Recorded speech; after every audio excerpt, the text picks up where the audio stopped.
பொதுவாக நம்மிடம் ஏழை யார் என்று கேட்டால் நாம் என்ன சொல்வோம்? கையில காசு இல்லாதவர், வீடு வாசல் இல்லாதவர் என்றுதானே சொல்வோம். ஆனால் நம் உயிரிலும் மேலான நபி ஸல்லல்லாஹு அலைஹி வஸல்லம் அவர்கள் உண்மையான ஏழை யார் என்பதற்கு ஒரு அதிர்ச்சியூட்டும் விளக்கத்தை நமக்கு தந்துள்ளார்கள். ஒரு முறை நபி ஸல்லல்லாஹு அலைஹி வஸல்லம் அவர்கள் தங்கள் தோழர்களிடம் ஒரு கேள்வி கேட்டார்கள். உங்களில் ஏழை, அதாவது திவாலானவர் யார் என்று உங்களுக்கு தெரியுமா? அதற்கு சஹாபாக்கள் சொன்னார்கள், அல்லாஹ்வின் தூதரே, எங்களில் எவரிடம் வெள்ளிக்காசோ இதர வாழ்க்கை வசதிகளோ இல்லையோ அவர்தான் எங்களை பொறுத்தவரை ஏழை என்று கூறினார்கள். இன்று நாமும் அப்படித்தானே நினைக்கிறோம்.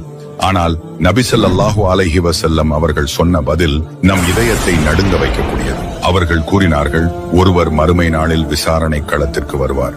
அவர் உலகத்தில் நிறைய தொழுதிருப்பார், நோன்பு நோற்று இருப்பார், ஜகாத் கொடுத்திருப்பார், இப்படி மலை போல நன்மைகளை சுமந்து கொண்டு வருவார். ஆனால் அதே நபர் உலகத்தில் வாழும்போது ஒருவரை திட்டியிருப்பார், இன்னொருவர் மீது அவதூறு சொல்லியிருப்பார், வேறொருவருடைய பொருளை அநியாயமாக சாப்பிட்டிருப்பார், ஒருவருடைய இரத்தம் சிந்த காரணமாக இருந்திருப்பார், இன்னொருவரை அடித்திருப்பார்.